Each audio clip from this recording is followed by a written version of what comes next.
Hey guys, so today we're going to get into chapter 14, Wigs and Hair Edition for our cosmetology students and our hair weaving and wig making students in the state of Texas. These are two chapters that both programs, the cosmetology operator as well as the 300-hour hair weaving specialist covers. So, welcome to chapter 14, where we explore the transformative world of wigs and hair additions.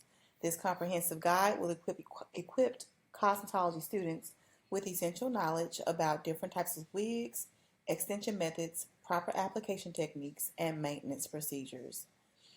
Whether working with clients experiencing hair loss or those seeking fashion transformations, these skills are invaluable for the modern cosmetologist.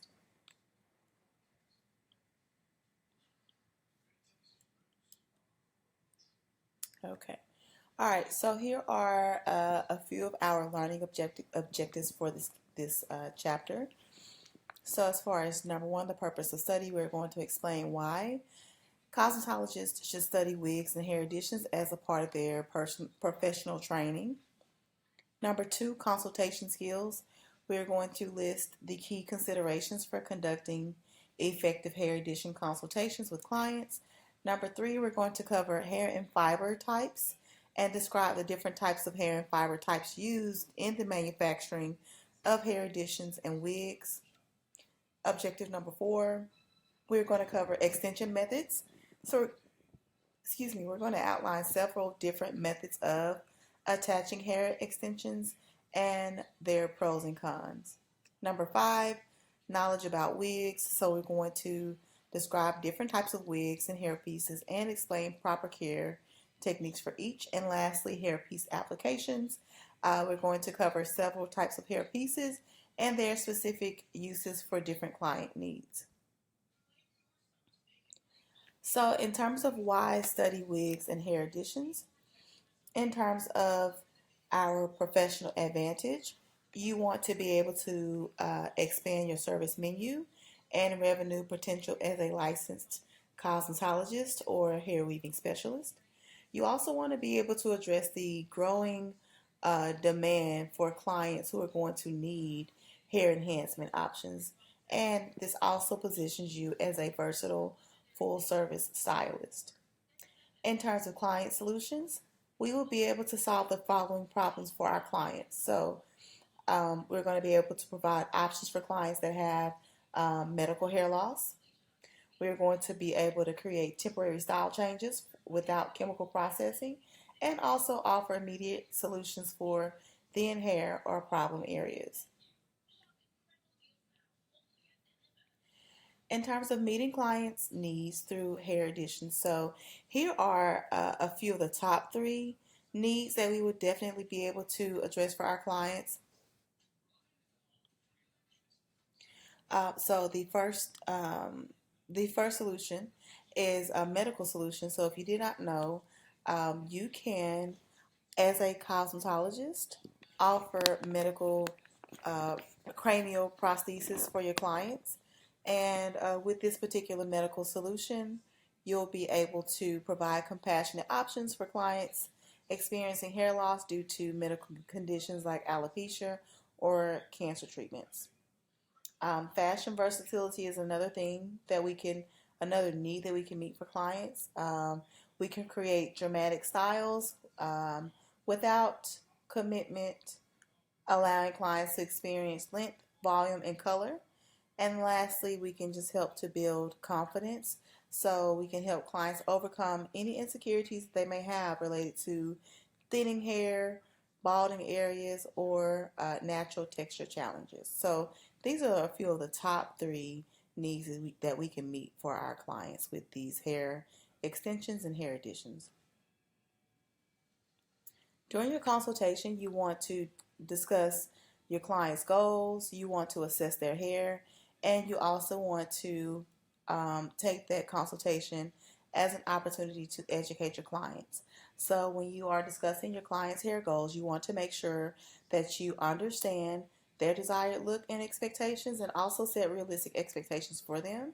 You want to consider their lifestyle considerations as well as their budget constraints, because some of these techniques and options can be pretty expensive in terms of budget. We also want to manage and consider their commitment of time for maintenance, because a lot of the hair additions do require maintenance as well. In terms of assessing the hair, so you want to assess your client's natural hair condition and strength so that you are selecting the best option for your client in terms of hair extensions or hair additions and wigs. You also want to do a texture and color match just to make sure that you have a seamless blend between the hair extension or the hair piece and your client's natural hair. You also want to evaluate the scalp of your client, the scalp health of your client, and assess their growth patterns that will allow you to have better installations and also be able to um, allow you to be able to better provide resources and solutions for your clients' hair and scalp needs. Education is another big part of the consultation. You want to make sure that you help them understand all of their options and their limitations when selecting their chosen hair addition. You also want to take the time to educate them on the requirements for maintenance, the cost of the initial application, as well as the upkeep, and then the potential impact on their natural hair. Um, Other key points that you want to consider during the consultation is their client hair history and previous extension experience. You want to discuss chemical services and their impact on hair extensions, so make sure that you know your client's goals and what they also plan to do with these extensions. You also want to discuss the daily styling habits and heat tool usage and other things like our recreational exercises, swimming, exercise, and other lifestyle factors.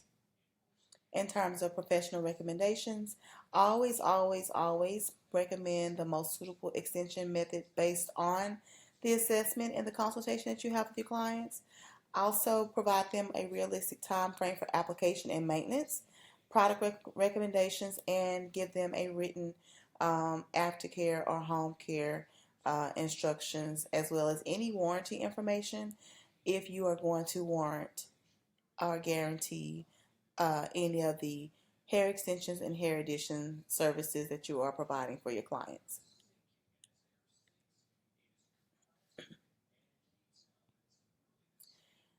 One thing that you can do with your classmates or with friends or family is you can practice a consultation. So you can discuss with your friends and families or classmates uh, the the the the fashion client. Um, you can act as if you have someone that is coming in for a fashionable trend or a change in their style when it comes to wearing hair extensions. So again, these clients would be only seeking these services just because it is a trend or a fashion, and then you can go through the proper consultation steps and questions so that you can meet their needs. The other two activities that you can do with a classmate or family members or clients is assessing someone that has medical hair loss and formulate your questions for during that consultation for that particular reason of service. And also number three, volume enhancement. So you can do a mock consultation with someone who just has thin hair and wants to add volume, and just practice your consultation skills with your clients, your friends, your family, just so that that part of questioning or those lines of questioning will help will be able to so that you'll be able to communicate that better when you do have your actual clients that are coming in for these services. So I'm going to move on. So I would like to again talk about questions that we should discuss during the consultation.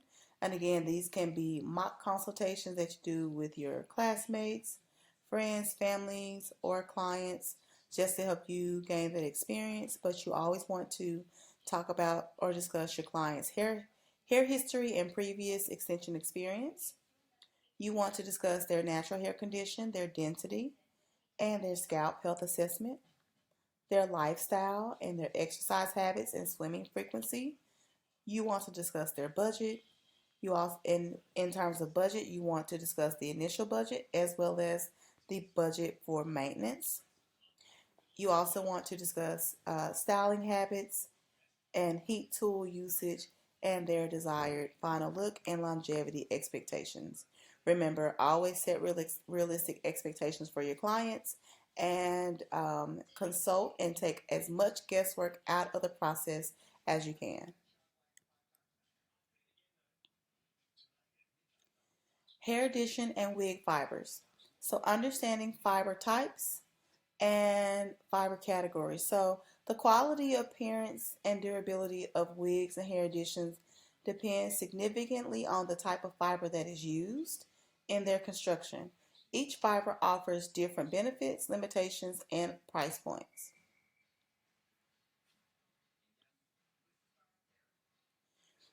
Main fiber categories include human hair, synthetic, animal hair, and blended fibers. So the fiber choice impacts the styling versatility, the lifespan, maintenance requirements, and overall cost of the hair addition.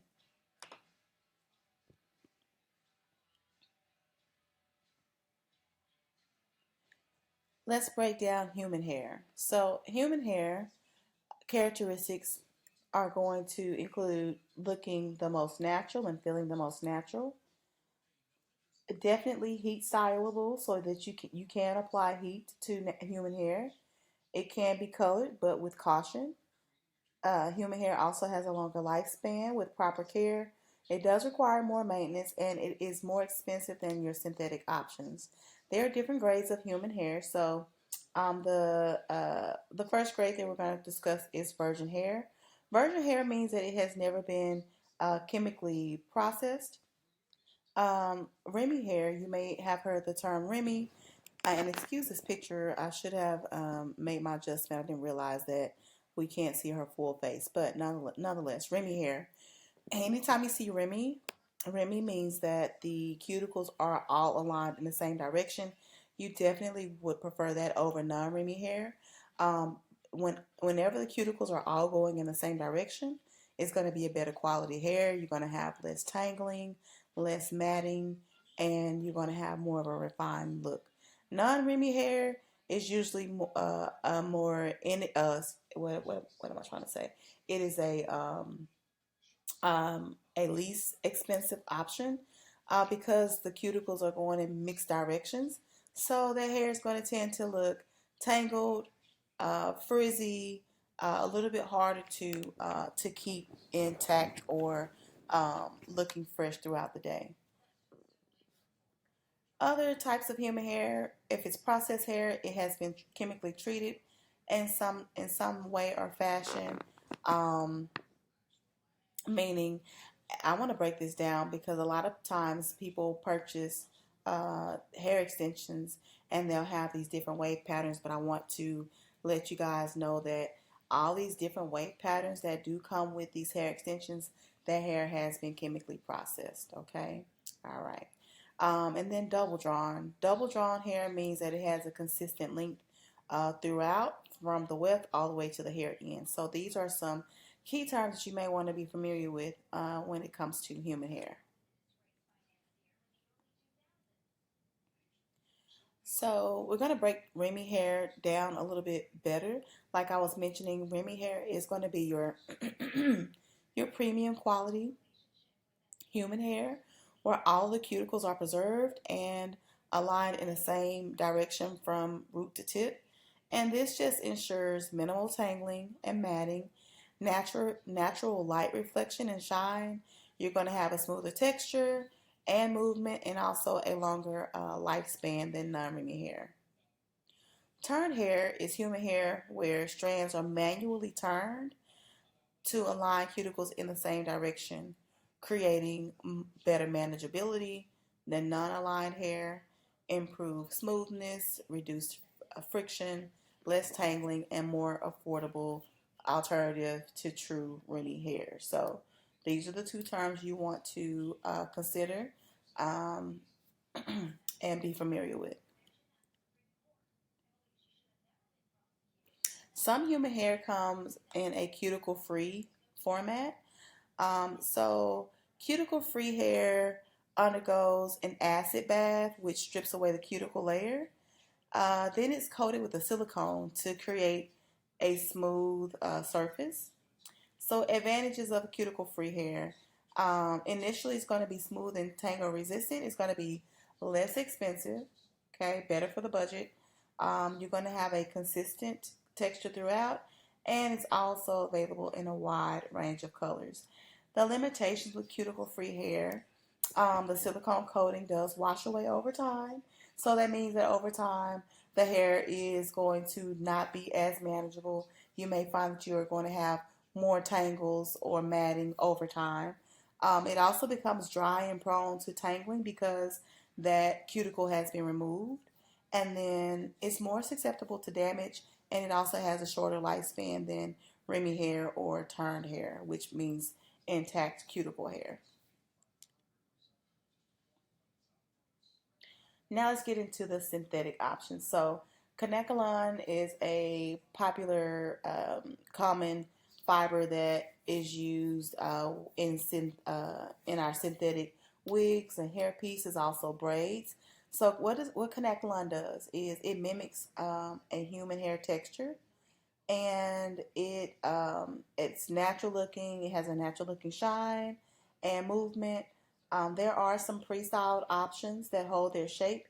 Kanekalon is resistant to humidity and other environmental factors, and for the most part, Kanekalon is a lightweight, and it's designed for comfort and extended wear. Other synthetic options that you may see on your packaging for synthetic hair, you may see Toyokalon, which is a softer texture with less shine. Futura, which is heat resistant up to 400 degrees. So if you see the term Futura on the packaging, just know that it can resist heat up to a certain amount. Honestly, I wouldn't even try to do 400. A lot of times you'll see those synthetic blends or synthetic hair that is heat resistant up to like 325 or 350 degrees. So I always just uh, do what the manufacturer recommends. Okay. Um, these last three, these are just some things that I found on the internet. So, Venilon is a budget-friendly option. Cyber hair is a premium synthetic hair that can be heat styled. Again, there's going to be limitations on how much heat you can use for that. And Virtuel, which also mimics um, wet and dry styling properties. In terms of animal fiber hair, so some of our hair extensions do are made with animal fibers. We covered this in our braid and braid extension course, um, but it's coming up again here in this chapter as well. Our yak hair. So yak hair provides coarse textures that's suitable for theatrical wigs and also character pieces. The yak hair holds shape very well and accepts styling products very easily, often used for period pieces and theatrical productions. And then we also have Angora hair, which is ultra soft fiber from Angora rabbits. These are usually used for specialized pieces requiring exceptional softness. Um, Limited styling capabilities with this particular texture, but it does provide a luxurious texture. So this one's not commonly used. And then alpaca is another animal fiber that is sometimes used in hair extensions. And alpaca provides fine, silky fibers with excellent durability. It's naturally hyperallergenic and water resistant, so it's used in custom pieces and high-end theatrical applications.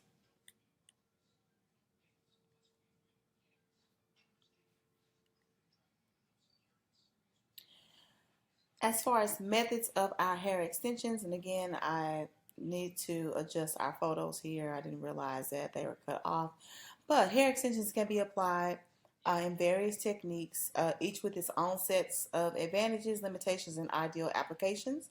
And the method selection depends on two things: your client factors and technical considerations. So when it comes to your clients, we need to assess their natural hair and condition, their natural condition. We need to assess their desired longevity for the extension. So, how long are they looking to wear these extensions? Do they have any budget constraints? Um, are they down for the maintenance? Are they willing to follow the maintenance requirements? And does their option or does their choice align with their lifestyle considerations? From a technical standpoint, from a stylist standpoint, you want to make sure that you are attaching your extensions with the best proximity to the scalp. You want to make sure that you understand the heat and chemical requirements, if any. You want to make sure that you understand the removal process and the complexity of some of these removals. Potential natural hair damage. So you want to, at the very most, or at the very least, you want to make sure that you understand how to protect and preserve your client's natural hair. And you also want to understand the different styling versatilities. So the first method is the braid and sew method. As you can see here in the on the slideshow, these are our braid and sew foundations. So if we're talking about a braid and sew method, you're going to uh, braid the hair and down into a cornrow style, depending on if you're going to have a center part, a side part, or a no part installation. That is how you need to create the foundation, because the foundation sets the tone for the installation itself. So the braid and sew method involves creating a foundation of cornrow braids, then sewing wefts of hair onto these braids. Again, you can do a full installation or a partial installation. It just depends on your client's needs. And also be reminded that for sewing extensions, your client should be wearing these only for 6 to 8 weeks at a time with proper maintenance. Okay. In terms of stitching, so after you have braided your client's hair down in that cornrow foundation, there's a few different stitches that you use. Personally, when I do sew in braid and sew, the braid and sew technique, I may use a combination of all of these stitches. It's just stitches. It just depends on where I am on the head and the type of installation that I'm doing. So the first stitch technique is called a lock stitch. So a lock stitch is just a basic sewing technique where the thread passes through the weft and around the braid, and it provides moderate security with an easy application. You also may do a double lock stitch. So I do prefer a double lock stitch method, especially on the ends or the corners. It just helps to um, create a stronger hold. Doing a double lock stitch does cause, it's more time consuming, but not by much. Okay, so once you get your grounding and your bearings, you'll be able to do a double lock stitch or a regular lock stitch effortlessly. The last one is an overcast stitch. So the overcast, this is a quick, easy. Just think of like looping the thread around the weft and the braid over and over again. So the thread wraps around both the weft and the braid for maximum security. Overcast stitch is going to be ideal for your heavier wefts or when you need extra durability. But again, my preference for security is going to be that double lock stitch.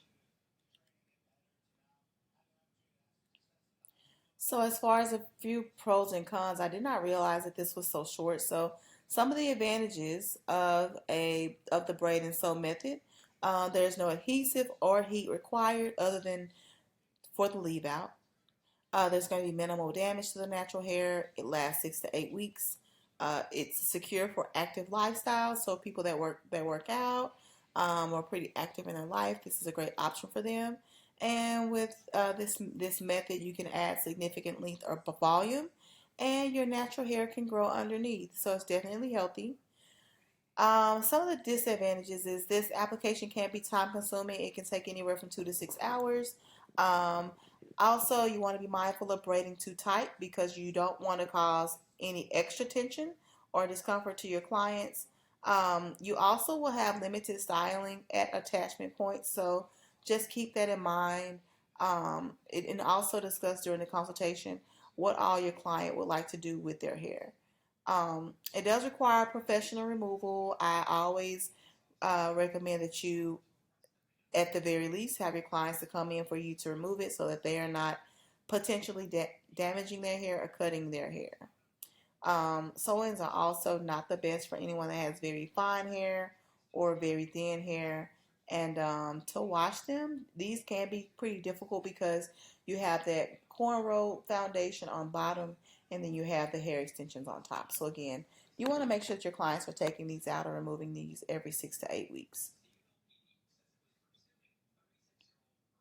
The next method is our tape-in extensions. So tape-ins are exactly what they sound like. The application process looks like starting with clean, dry hair. You're going to take horizontal partings, as you can see in the picture, and you're going to place extensions under thin sections of their natural hair. And then you're going to place the second extension on top. So basically, like you sandwich the hair between the two adhesive strips, and then you apply pressure to secure the bond. Some tape-in extensions do require a little bit of heat, so again, follow your manufacturer's instructions, and you're going to continue that method throughout the head with half-inch spacings between the tabs, so basically between the rows, so that they're not too close together, but also are not too far apart. Other considerations for tape-ins are you want to make sure that the hair has no conditioner or oils or styling products 24 to 48 hours before the application, because if the hair has oil, the tape-ins are not going to do what they need to do and stay secure. You also want to make sure that you place them at least a half an inch away from the scalp so that they are flexible and movable, okay? You also want to avoid placing these at the hairline or at the nape because it's just going to look unnatural. And if the client decides to pull their hair up or down or back, the tape will be exposed. Your tabs, they should lie flat to the head, and then your weight distribution should be balanced, okay? As far as removal of these particular types of extensions, they do require a special adhesive remover for your tape-ins. Their remover is usually alcohol based. Honestly, 90% alcohol will definitely melt the adhesive, but again, always follow the manufacturer's instructions. But again, just as a pointer, 90% alcohol is your best friend when it comes to breaking down the bonds of your adhesives for your tape ends, all right? So if you're taking notes, make sure that you jot that down. Also, once you apply the remover, you have to give it 30 seconds to 1 minute to break the adhesive down. And then from there, you should be able to gently separate the extensions apart. Be mindful to never pull or force the separation as that can damage the natural hair. If anything, leave that remover on for a little bit longer, or um, yeah, just leave it on a little bit longer to allow that adhesive to break down. You will have residue, so you will need to remove and clean any residue from the client's natural hair. You want to comb through gently to make sure that all of that adhesive is removed, and then you want to cleanse the hair. I believe a beautiful clarifying shampoo will be great. It will remove all traces of adhesive, and then if we're going to strip the hair with a clarifying shampoo, you want to make sure that you follow this with a deep conditioning treatment. So here are a few pros and cons to your tape-in extensions. So these do give you a quicker application. You can do these in 45 minutes to 90 minutes, depending on your experience. They do lie flat against the head. They are virtually undetectable. They are comfortable to wear, and you can reuse your tape-ins 2 to 3 times. That's a plus.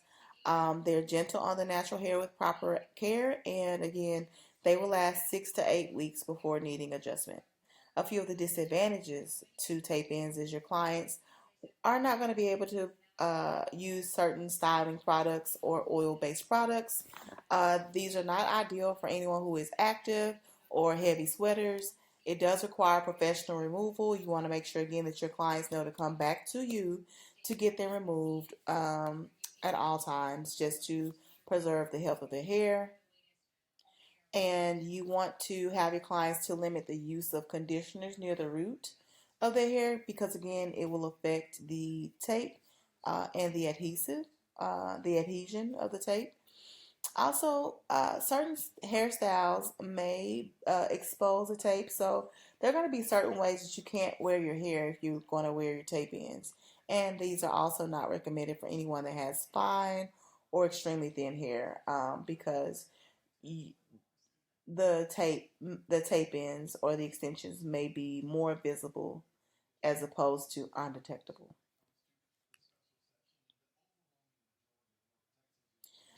All right, the next type of extension method that we have are called bonding or fusion bonding methods.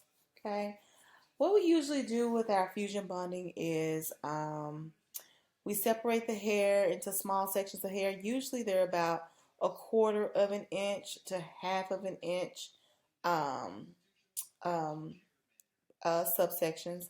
And then you insert a pre-tipped extension with keratin bond and use a thermal fusion tool to melt the bond or basically melt that keratin. And you gently roll that bond between your fingers to secure uh, around the natural hair.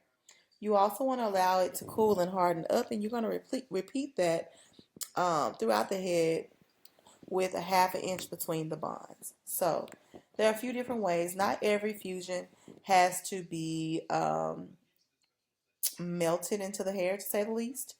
Although that is what hot fusion is. So your keratin tips, your K tips, we are using those tips of hair.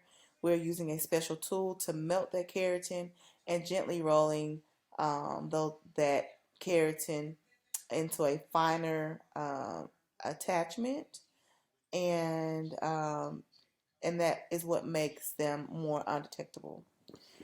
There's also cold fusion that uses polymer bonds that's activated without heat. I don't believe these are as popular at the time, but they are a thing. Um, and I'm gonna skip down to microlinks because microlinks is more of a common bonding method or fusion method, which the microlinks are small little metal cylinders, and you use a special tool or a special plier to crimp the microlinks into place. And when it comes to fusion, your hot fusions, we're typically going to be fusing that at anywhere from 320 to 380 degrees. Too hot of a heat or too high of a heat can damage the hair, and you just want to be mindful of the temperature that you're using. A few pros and cons of fusion bonding. So, advantages of our fusion bonds is that they are the most secure, long lasting method. They can last anywhere from 4 months up to 4 months. You do get styling freedom because we are taking a quarter inch to a half an inch small, very small subsections and attaching either the I tips or the K tips or the micro links. So they're not bulky. These are highly customizable. You can customize color and place color in different areas. It's suitable for most hair types and, again, virtually undetectable when properly applied.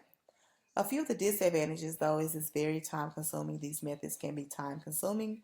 That's why they are more expensive. They do require specialized tools and trainings for most of these methods.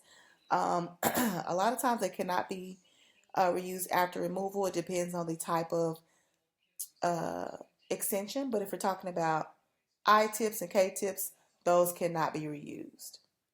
Microlinks, depending on your method for your microlinks, you can reuse those. Also, if you're doing your I tips and you're not fusing them to the hair, like a keratin tip, then those can be reused as well. Um, Other disadvantage is that none of these methods are recommended for anyone that has damaged or very fine hair. So I talked about linking, micro linking. I probably mentioned it a little bit too soon, but I still feel like microlink falls under that fusion family. But as far as linking methods by itself, again, we typically call these eye tips.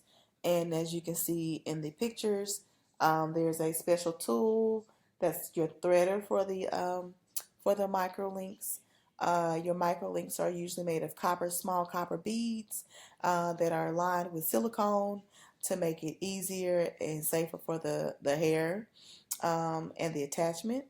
And yeah, the microlinks are applied in a method of um, adding a thin section of hair through the link and adding your eye tips um, inside of the cylinder, and you're going to use your plier to keep that eye tip and that bead secure. There's a few different ways to do different microlinks methods. You can do a microlink sew-in. You could do microlinks with eye tips. And just know that for anyone that's going to wear microlinks in any fashion, their hair needs to be, I think the text says 5 inches, but I feel like you can also get away with 4 inches as well. So I'm going to say anywhere from 4 to 5 inches is going to be the best recommendation. And then you want to also just consider not applying too much tension on these, because you want your clients to be able to have versatile styling options. So again, some pros and cons of the linking method. Pros or advantages are no heat or adhesives are required. These types of extensions can be used multiple times because we're not using heat to fuse these extensions to the hair. You can adjust the position, so as your client hair grows out, you can use your plier to adjust the position of the micro link so that you can basically um, help the style last longer and adjust the links as their natural hair grows. You also have immediate styling capabilities. It's less damaging than any of the fusion methods like the K-tips. And then for the removal, it says the removal is quick and straightforward. While it is straightforward, if you have a lot of links, then there's a lot to remove. So just be mindful of that. Disadvantages, depending on how they style their hair, sometimes the links may be visible. It can create too much tension on your follicles, so you want to make sure that when you are applying links that you're not being too heavy-handed with putting too much tension. And again, these are not recommended for anyone that has fine hair. Your links can sometimes get caught in brushes and combs, so that's something to think about. That there's a every 6 to 8 week maintenance for sure, and then it can be time consuming and an expensive service to have.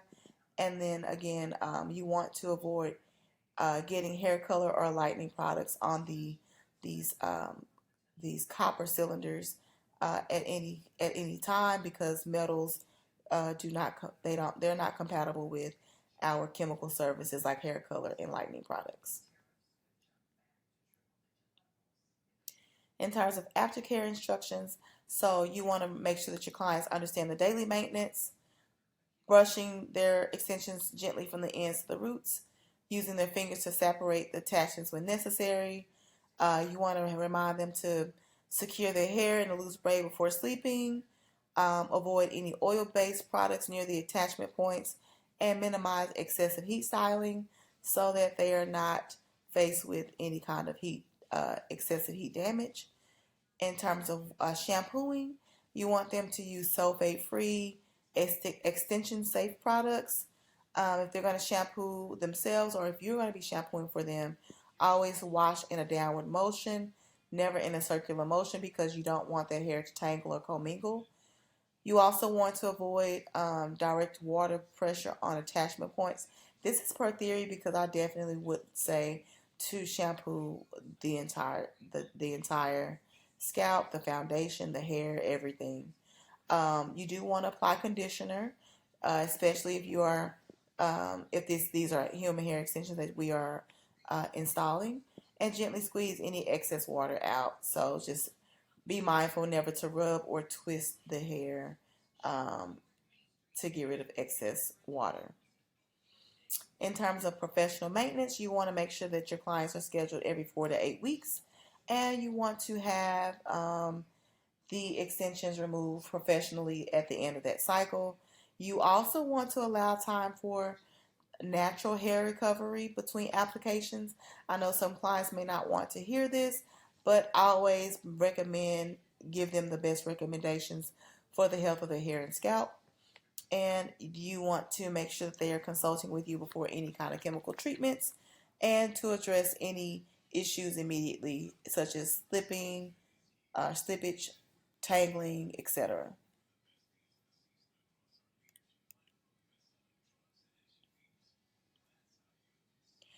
So next up in chapter 14, it discusses wigs and wig types. So there's two types of wigs. You have a cap wig, which is here on the left, and you have a capless wig, so you can clearly see the difference. Your cap wigs are a solid foundation made from various materials where hair is attached to. So some advantages of cap wigs are that it's structured, so you have a consistent fit. It's more secure for active wear. So if your clients are super active and they are wanting to wear wigs, a cap wig is going to be the best solution for them. And then your cap wigs are better for styling with the natural hairline and often more affordable than the capless wigs. Our capless wigs are exactly what they sound like. It on the inside, it does not look like a cap. It more so looks like rolls of fabric where wefts are sewn to. These are lighter weight, better ventilation, obviously because it's not a cap, it's capless. So it's going to be a little bit cooler, especially in the summer times. More comfortable for extended wear. And then these are ideal for clients that have sensitive scalps.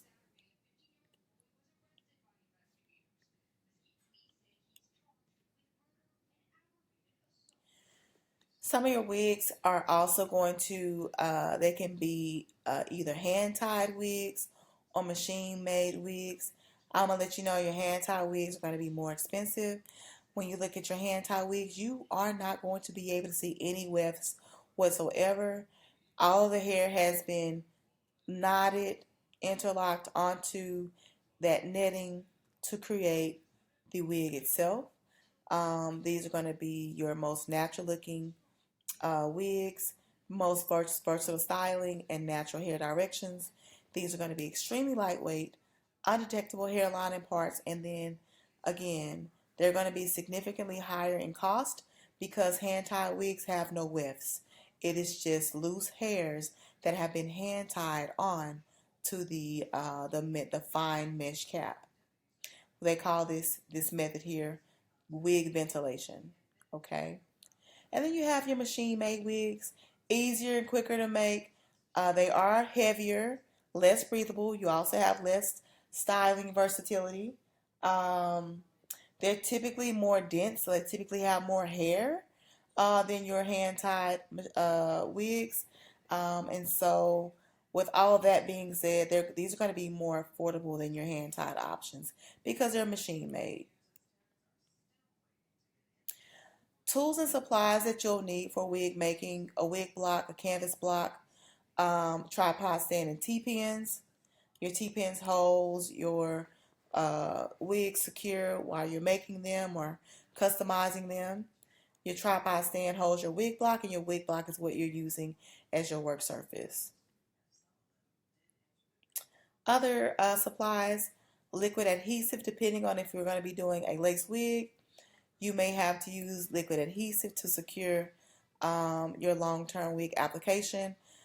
These liquid adhesives are available in water-resistant and waterproof formulations for different client needs, and they also require proper remover for safe removal. Okay. Tape adhesive, you may also have to use a double-sided tape in some areas for your wigs. Um, the tape is a lot easier to use than liquid adhesive, but again, you want to be very careful with the tape, especially along the hairline, because this can cause hair loss. Other essential tools that you'll need for wig making: a tape measure, adhesive remover, wig specific shampoo, a board brush or a brush in general for your wig, and then specialty shears. So basically, you may have to customize your client's wigs through adding some texture, maybe adding some layers, or taking off some length. Wig sizing is a critical component of wig making. So over to the left, these are some things I would definitely add to my notes. So anytime we're talking about the circumference of the head, most people, the average circumference around the head is going to be anywhere from 21 to 24 centimeters. Excuse me, 21 to 24, 21 to 24 inches. 21 to 24 inches. Um, if you're measuring the front of the hairline to the nape, okay, this usually this measurement will be anywhere from 13 to 15 inches. Ear to ear across the forehead, okay, which helps us to figure out how wide or how much space we have from ear to ear across the forehead. That usually is about 11 to 13 inches for most people. And then we also have another measurement ear to ear over the crown. This is going to make sure or ensure that our wig sits properly over the top of the head. This measurement here is usually anywhere from 12 to 14 inches. And then we have a temple to temple around the back, which is your nape of the neck measurement. Okay, that's usually anywhere from 14 to 16 inches. Excuse me. Oh, this must be a typo. So this actually should say, this temple to temple around back, that should say nape. So your nape is usually anywhere from 4 to 6 inches wide. Okay. Over here in the center, we have our standard sizings of our wigs and wig blocks. So if you're going to be a wig maker, you definitely want to have a few different sizes of your wig blocks so that you can create the different sizes for the different types, the head types. So does your client have a petite head where their circumference is anywhere from 20 inches to 21 and a half inches, all the way to extra large? If someone has an extra large head, the circumference is going to be 23 and a half or more. Okay. Most manufactured wigs come with an average size, and just so that you know, your average size of a wig is anywhere from 21 and a half to 22 and a half inches for circumference. Other features of your wigs, some will come with elastic bands, or you may decide to sew an elastic band that will allow for minor size adjustments. You may also want to add in Velcro tabs. They may also come with drawstrings or adjustable hooks or combs for size control.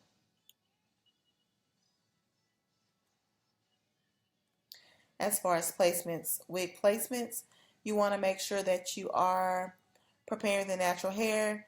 You want to clean scalp thoroughly. For longer hair, you want to create a flat foundation by braiding the hair in cornrows or securing the hair with pins. You may want to wrap the hair. I suggest cornrows. For people that have short hair that you don't have to braid or are not able to braid, you can easily slick it back with gel or use just a wig cap. So applying a wig cap is optional, but I really want to say that this really should be the standard. I always place your wigs over a wig cap. It just helps for everything to look more natural and provides for a seamless look. And I always use a cap that matches your client's skin tone. Um, Depending on the type of wig that you're applying and if you're going to add a part, you also may want to keep foundation or concealer available so that you can customize that wig cap to match your client's skin tone. You also want to always position the wig the best way. So Always hold the wig at the front center and then position that front edge at the natural hairline, which is usually about a half an inch from the eyebrows, an inch to a half an inch from the eyebrows. Okay. And you can roll the wig back over the head and just adjust it as needed. When it comes to securing your wigs, adjust the ear tabs to where they align with the natural ears. Secure any combs, clips, or adhesives as needed, and then check your placement from all angles to ensure that you have a natural appearance. In terms of cutting the wig, so I like this slide because it's showing how to cut vertically. Anytime that you're cutting vertically, you're going to divide the wig vertically from front to back. Cutting vertically creates a layered effect and also adds movement to your style. And it's ideal for face framing layers and removing bulk. Uh, you may also want to comb the hair out into diagonal sections or cut on a diagonal. Just as a rule of thumb, diagonal lines, diagonal cutting, it helps for a smoother blended look. Um, it also provides more interest in your look, but mainly diagonal lines help with blending. So don't be afraid to test out diagonal lines. And then anytime that you're cutting on a horizontal line or you're cutting across the width of the wig, know that that's going to always give you a blunt line. It's going to be great for precise bobs, straight bangs, or any kind of uniform layer throughout.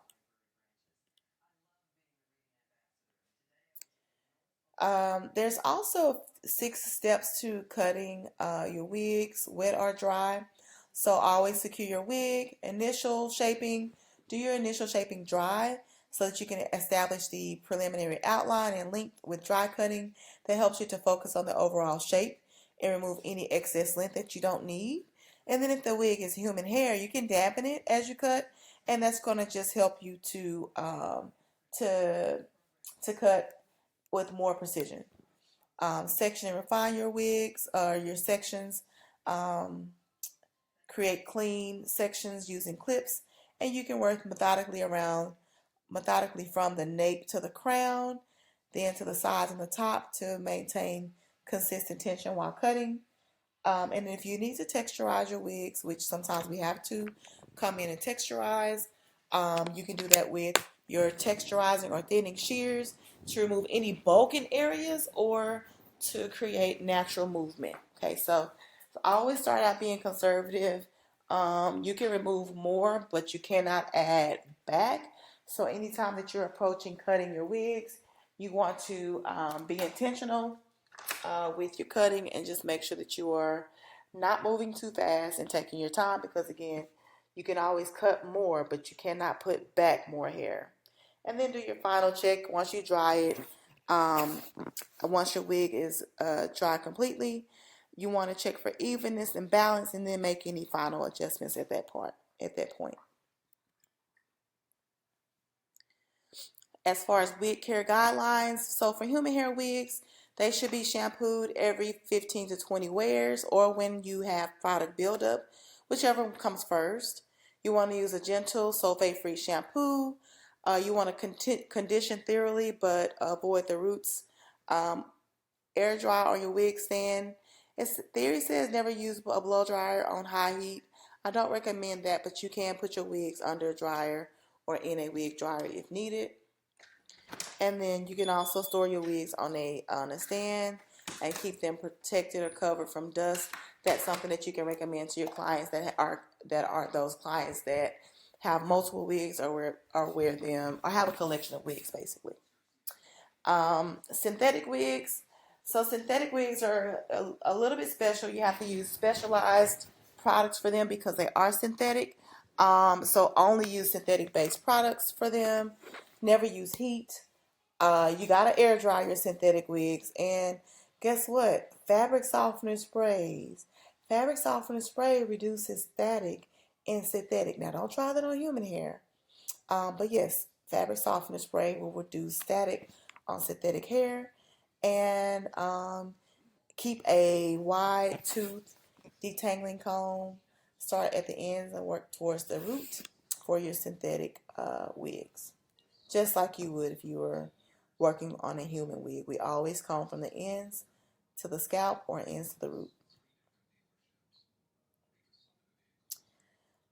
We talked about wigs and hair loss. So again, this slide is just covering reasons, medical hair loss considerations, hair loss, and other support resources. So for medical hair loss considerations, some of your clients may be sensitive.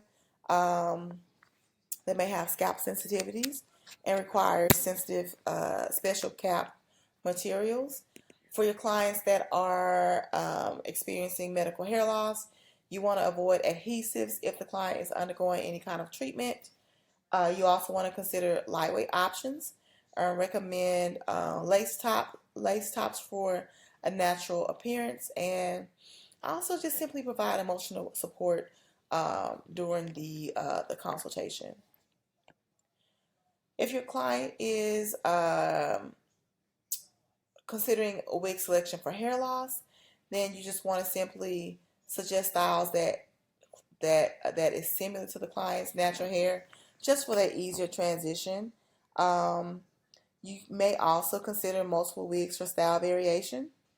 Recommend a cap with adjustable features for a changing head size, and hand tie caps. And hand tie caps are going to provide you the most comfort for your sensitive scalps because that material is a lot softer. And then human hair provides the most natural look but does require more maintenance. Other support resources that you can provide to your clients is insurance coverage information. This is something that you may want to consider as a cosmetologist or a hair weaving specialist, is accepting insurance to help your clients cover the cost of their cranial prosthesis. That's another term for wigs. You may also want to provide them with local support groups for clients with hair loss. Recommend specialized products for sensitive scalps. Provide a private fitting area for emotional comfort. So that would give your clients, more of a concierge feel and a more intentional consultation. And then follow-up appointments to address any adjustment issues after they have their wigs or hair pieces. Speaking of hair pieces, this is another option. So most of our hair pieces are partial coverage options, okay? So hair pieces may be used if a person has like a thinning crown or balding in their crown. They may have receding hairlines, or they may simply just want to add volume to specific areas or create a specific style without cutting their natural hair or cover small areas of hair loss from different medical conditions. Your hair pieces can be applied in a few different ways. Some of them are temporary, so if it's a temporary hair piece, more than likely it's going to be some sort of clip-on, comb attachment, or some kind of barrette attachment. We also have semi-permanent hair pieces, which involves attaching to the head and scalp with liquid adhesive or some sort of tape. You can also do integrated pieces, which are sewn or braided into the natural hair, and then you can also do bonded methods, which is medical grade adhesive that is used for long-term wear. A few fashion hair pieces include ponytails and buns, bangs and fringes. That could be a clip-in, it could be a bun-in. Also hair wraps and extensions. It could be a ponytail. So just know that these are things that your clients may want to get for a special day, or you may be working in an editorial shoot. So there is a such thing as fashion hair pieces. As far as integration hair pieces, your integration pieces, there are such thing as crown integrations, as well as top of head hair pieces. So usually for your crown integrations, they are going to be able to be blended and styled with your natural hair for a seamless blend. And then for your top of head pieces, a lot of times they are going to come with a clip or some type of adhesive, and you're going to just be adding this onto your head. These are going to cover a larger area than your crown only pieces. And then we have toupees. Okay, toupees are for our men. Our men need love too. They also experience hair loss and have the same emotional traumas and emotional experiences with hair loss. So toupees are specifically designed for male pattern baldness, and they cover the crown and top of the head while blending with the existing hair on the sides and the back. That is a special thing about toupees, okay? Some of the base constructions, I want to really just focus on lace. So, because most of your toupees are going to be made from a lace base, it's going to be the most natural and most breathable and delicate material. Polyurethane is another thin, undetectable waterproof base that toupees are made from. And then as far as attachment methods, I'm going to skip over here to the attachment methods. So you may attach your toupees with tape, which is the same tape that you use for the wigs.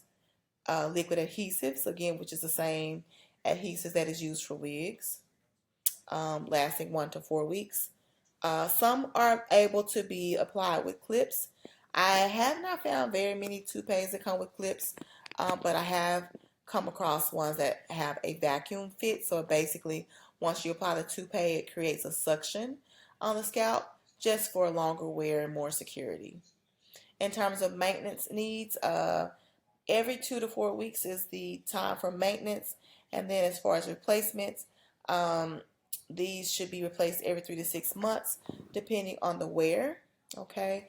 And then you also want to use your special shampoos and conditioners to ensure that your clients have a long-lasting wear. That is our course over wigs and hair additions. So we talked about the purpose of them. We broke down the consultation skills that's needed for wigs and hair additions for your clients, understanding their needs, evaluating their hair, lifestyle considerations, budgets, etc., and maintenance.